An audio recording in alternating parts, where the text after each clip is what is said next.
Welcome to Synced on Air. Today I have Tim McAuliffe from the Outdoor Living Designer based in North Carolina. Tim, so glad to have you on. How are you today? Good. How are you doing today? Thank you for having me. Sure. Well, I hope you're driving carefully because we're all watching you. So I I know am. it's hard to fit in these things during the day. So thanks for letting us follow you around in the car. I appreciate your time. Well, Tim, we have known you, or I've known you for years. And when I first met you, you were in Dallas. And that was even, not even the start of your career. So why don't you give us a little bit of a background of, previous work that you've done, and then that'll catch us up to moving to North Carolina recently. Well, yeah, I played a little hockey for a living, and then I was in the military for a little while. And when all those things started to slow down in the '90s, I started a landscape and lawn care company in Pittsburgh, which I parlayed into like 4 locations and did really well with it, and did that all the way until about 2016. And in 2016, I sold to my biggest competitor and worked for them for 2 years before finding kind of like I spent like a quarter of a year just kind of deciding where I wanted to go in the country to work. And Dallas was really a growing market. So there was a couple companies in Dallas I spoke with, and I ended up picking Complete Land Sculpture as my next location in 2018. Um, they actually had done Grow previously, and I kind of learned about them through Marty Grunder. So it was kind of so I was there for, I did 6 years working with them before ultimately wanting to get back to the East Coast. And it just kind of worked out that somebody I knew from hockey had a company in Wilmington, which, it's a good in-between spot between Florida and Pennsylvania. So we kind of settled on being somewhere in between. Yeah. And you're originally from Florida or Pennsylvania? I'm from Pittsburgh, but we've got my mother's in Florida now, and Okay. my wife's family's in Pennsylvania, so it's kind of like the perfect in between spot. And the other bonus was it was the same zone plants as Dallas, so it's a win-win for me. It's funny that that would be one of your considerations, huh? I was blessed enough to have that. Go ahead. I'm sorry. No, you go ahead. No, I was just going to say I was blessed enough to already make that transition from the Northeast to the Southwest and learn that plant palette. Kind of a proven track record of being able to go to another area of the country and adjust. So it was kind of a win-win coming here because it kept me in the same zone. Yeah. Well, I often think, going from Scotland to here, like I can't plant any of my favorite plants from Scotland here, so it's funny how it sticks with you, huh? Your favorite plant palettes and what you like to design with. And going back to your was it a tricky thing to do to sell when you were in Pittsburgh, to sell your company to your competition and work for them for a couple of years? That must have been a weird feeling or a weird situation. Would say to anybody that's thinking about selling their company, I would sell it turnkey and walk away. I sold the business and I worked for them for 2 years, and it's kind of hard to work for somebody else when you find out what their ulterior motives are. I built my business on doing right by clients, exceeding expectations, creating solutions, and then I went from, you sell things at 35 to 40% gross profit, so you can net 8 to 12% on the back end after you pay your bills. And these guys were like straight 60% gross profit and trying to net in the high 20s, which I don't knock anybody for doing that, but you have to have the quality work to justify selling something for those prices. So it's just kind of for me, it wasn't my cup of tea. And I learned real quick that, let's go ahead and hold off our vacation for the second year and get out of here 3 months early. So that's when I kind of, anytime I run into somebody that has a business they're considering selling, sell it turnkey and not stay involved so that you don't have to look at or be part of what they do once they buy you. Yeah. And the trust that you built, I mean, potentially with clients that you knew. Yeah. And then it's a change of values, I guess. Yeah. No, that is good advice. And then go ahead.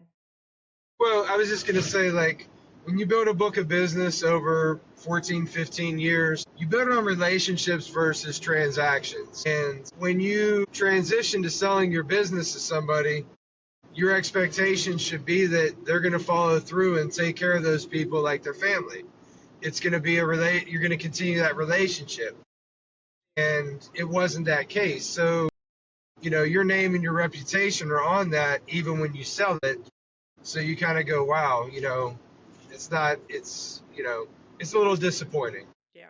Well, and no matter how much you think you know about somebody, how actions speak louder than words. So you don't know until things start to unravel afterwards. I mean, we have heard similar stories about, when companies go through a transition with private equity as well, that it doesn't go as it seems, and that's just every company, whether it's private equity or another buyer, they operate differently. It's a very personal thing to start a business and to follow through with it, especially for 14 years, like you said, 14, 15 years. So did you go to work? So the next role you had was working for a company, and do you think you needed a break from being self-employed for a while after that? Is that what you were thinking, the move to Dallas? Yeah, I mean, I had the 2-year window working for the guys that bought me out where I didn't have to worry about payroll or how I was moving the money around or any of that. I was basically running a company within their company, but I wasn't, on the back end worried about anything, fuel, materials, all that stuff's that's none of that stuff's on my end anymore. So it was kind of the freedom to design and build stuff, being mindful of the margins, but also not having to worry about, not having to worry about if I'm making payroll because I didn't receive those 10 checks that we're expecting, because again, when you're in business, it's you're always constantly thinking about the next day, the next week, the next month, the next quarter, so you always have that in your back of your mind, where when you're just working for somebody else, you have the freedom to kind of say, here's my goal for the year. I'd love to exceed it, and I'd like to be profitable for the company. But I could actually have my Saturday and Sunday back with my family. When you work for yourself, you don't have any, you're it. You're the everything. You are, yeah.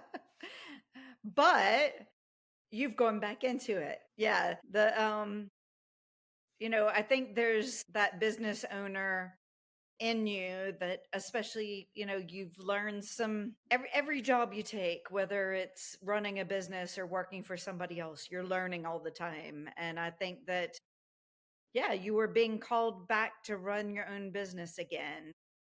And you only started about a year ago. Tell me when you started this latest business. So I moved from Dallas to Wilmington at the beginning of 2024 to work with an acquaintance. And when I got here, I worked with them for 9 months. I realized really quickly that their crews weren't going to be able to do the quality of the work that I was selling. And my reputation's everything. Like, I've built such a good reputation. Yeah. And relationships matter at all levels. And when you're selling to somebody, you're building a relationship with that client to best understand what they want and also to be able to deliver the solutions that you're providing, right? You don't want to look at it like features and benefits. You want to look at it like I'm creating a solution. And they didn't have realistic expectations nor the crews that could do the work. So I went out and found the best subs to perform the work that I sold for their firm. Okay. And I said, I'm going to do this till September and I'm going to walk. because it's just not, why am I going to give this guy all this money by using these subs? If I'm going to do all this, I might as well start my own firm. And I have kids that are still in high school, so I wasn't going to be able to move my high school kids again.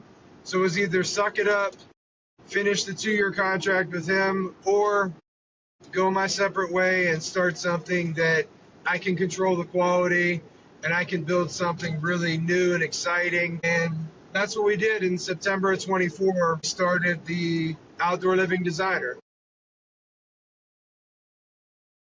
And And you've been running how many? I mean, you told me how many projects you've run in the last year, and I couldn't believe it. A lot of work going on for you guys. Yeah.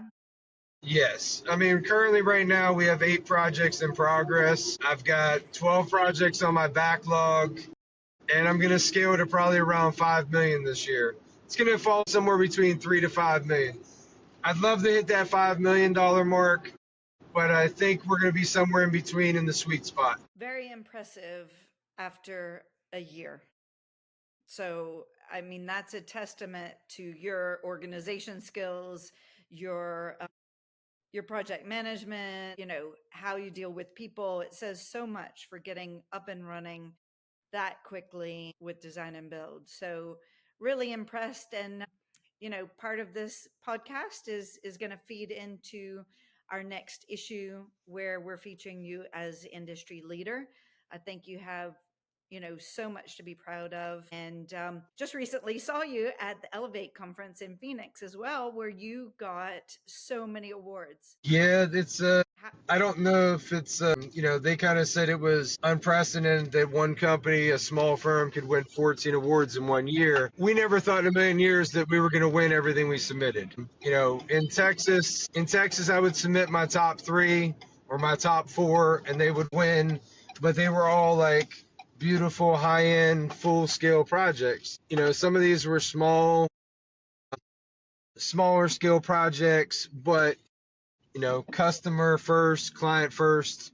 That's where we kind of started on this path. Is everything is relationship driven and everything is client first. So, what better way to celebrate the success with the crews and the subs you're using to do the work than to submit for some of these awards, to where you can turn around and celebrate that success with those crews and with the people that helped you do that. Because, I mean, I couldn't do what I did without the right people in place to assist me. And you look at the big picture, relationships matter at all levels.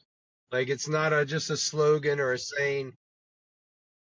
It's something they talked about when I was in Texas. I give them credit for that. That was one of their core values that they talked about. But I had always been selling as a relationship. So when you build the relationships with the subs, I couldn't have scaled to what I scaled to without having the right quality relationships with guys that want to be involved in something bigger than just a transaction. I think it's just I'm in the right spot at the right time. And this year, I'm probably going to be in a position where I've got 20 projects we can submit. That's awesome. Yeah. Look out, Elevate in 2026. Tampa Bay. Tampa Bay. I love going to Tampa Bay. I love Florida. I like to visit it. I don't want to live there, but I like to visit it. Well, what would you, I mean, there aren't that many companies that work with as many subs and do as many projects as you're doing, as you have ongoing at one go. What would be your advice to companies that do want to work with subs more, but maybe have been burned, or how do you qualify the people that you work with? How do you ensure that they're not going to take shortcuts, and you know they're going to prioritize your work as well? I mean, if they have their own business and they're doing some of your work too, like, could they disappear from your job? I can see how people worry about these things because it's maybe happened to them. But how do you work with these subs to make it work so well? Well, think about it like this: if a company's like a two, 300, $400,000 a year company, right, and they want to go to a 500,000 or better, you only have so much bandwidth with your in-house crews, right? So you have to find subs to if you want to scale your business bigger. And you're going to take less margin when you scale with subs. But if you pay your subs the right way, they're going to take care of your clients. It's just like pay your employees the right way. They're going to take care of your clients. They're going to want to become dedicated because when all the details are there for them and they're like, hey, great, here's all the details. Hey, here's when I need you in. You have to still manage the sub and you still have to manage that relationship. But there's a lot of companies that don't think about if they, you can't scale because your in-house crews can't do everything. So you're going to need to find a plumber. You need to find an electrician. You need to find a framer. You need to, like, I have a great relationship with a custom pool builder. So I'm building concrete pools. The minute I design that concrete pool, the client's going to be more inclined to work with me on everything else because they don't have to call somebody else. So now the guys that I'm using, they see the quality of the work I'm doing. They see the awards we've stacked. They see the relationships. They want to be part of that. So they're going to give me a little more margin back because I'm going to feed them more work. And not only that, you're going to be handling the customer interface, which for some companies and for some clients, that can amount to a lot of extra work. And so I think, if you're handling that relationship, it gives them more time back. And it's really hard. Like one thing I'd say to smaller companies, it's really hard to scale into custom work if you can't be client first, if you can't be available. Like if you want to really scale and you want to do cookie cutter stuff, there's lots of companies that can do that and you can grow your brand like that. But if you want to do high end custom detailed work, you're going to have to be involved. You can't be absentee. And you're going to have to go out and find guys that specialize in things like sound, lighting, anything that you want to add value to the client. Yeah. You're creating an opportunity for the client to get everything from you and not have to look for somebody else. Solutions. Yeah. And you're that one-stop shop for your client. And I think that, you know, I've heard, from a business perspective, companies be told to, find your niche and niche down and only offer one service, then do it really well. And I think that that's good advice to a certain extent. That's until you know business. But when you start building a relationship with clients, what they really want is they want contact to be able to do everything at a high level of quality. And I think that's what you're able to do when you have so many different subs that all operate at an equally high quality. You're able to give a client anything they want, under your umbrella. Yeah, that's the one thing that separates me from all the other pool companies here is, you know, I don't do fiberglass and I don't do show and liner. We just do strictly concrete. We can control the quality. And then because I'm helping them every step of the way, they're giving me everything that goes with it. They're not farming it out to somebody else. And if somebody has like a landscaper that they love and they really want those guys to do the install, I'm flexible enough to bring that guy in, have a conversation with him, let him know I'm going to lay out the plants. He's going to prep the beds. I'm going to monitor how they do it. I'm going to make my client happy. And I'm going to throw a bone to the guy that's going to be taking care of it after he's done so that I could go back to the client and say, hey, as long as my guys are coming and doing irrigation checks quarterly, let me go ahead and give you a 2-year warranty on your plantings since we're going to come back and check the irrigation. So now I'm throwing my irrigation guy a bone because now he's got a quarterly maintenance call to this client 4 times a year. Yeah. If I need something, I call him, he's going to come back and help me, right? So you think about networking. I don't need to bring in all the money. Yeah. You're helping other people, they're going to help you. It's a much bigger team effort than you on your own, and you and your employees, your nucleus. You have this bigger network of help. So really love that, and love that. Yeah, you're helping other companies by hiring them to do it. Yeah, and again, you can only do so much. Like a lot of the smaller companies or a lot of even some of the bigger companies that are just like, hey, this is our lane, we're staying in it. The minute they start to endeavor out into something else and they're not wholeheartedly into it, it's going to become an issue for them. And then it's going to reduce their speed their timing, and their margins. So, there's a lot of different ways to scale a business. The way I'm working it is relationship driven, solution driven, but also in a realistic way that I can offer everything outdoors to a client and I don't have to farm it to anybody else. Yeah. Well, I love that. And I love that. So your kids and my kids are similar age and, or they overlap a little bit. I think yours are a little bit older, but it also is really neat that your kids are starting to help you in the business too. What have you learned from that? Patience. I always had patience because we have three boys and a girl.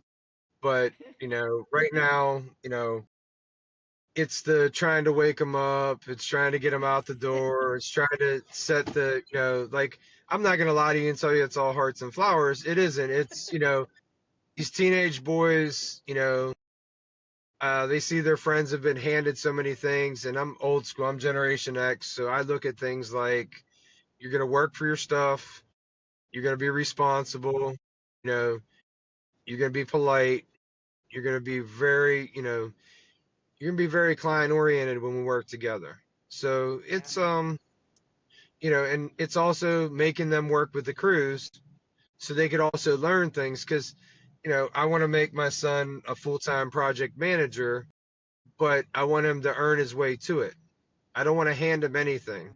My younger son, who's going to graduate from high school, the same thing. A few years, he might be a project manager. Right now, he's helping with the social media. He's good with the videos. But I hired a firm out of Oklahoma that's helping me with my marketing and branding right now, just because after this year, most of my business will be referral. But we want to let people know we're in the market. So between the combination of that guy and my son, we're doing really well with that. Awesome. Oh, that's great. Well, I think it's impressive what you've done in such a short time. And obviously, you've had this business for a little more than a year, but you have all those years of learning before that culminated into this and what you're building now. So I think you're a great inspiration for the industry. And yeah, really appreciate you, being willing to share. If everyone's been reading our Sync publication over the years, Tim has been featured a few times. So, but building up to what you're doing now, and we're excited to show off your recent designs and construction projects coming up too. So, really appreciate you taking the time today, Tim, and yeah, look forward to talking to you again sometime soon. Yeah, I'm looking forward to sharing the projects I got in progress as well as some other ones that we have coming up and giving you guys some of the first, some of the stuff firsthand before we do our social media because usually we'll finish a project, then we'll start posting it like the project's in progress. That way we can Okay. kind of detail everything up and kind of market it accordingly. But I've got some good ones that I want to share with you guys, and I think some of the different things involved with them are going to be interesting to some of the people.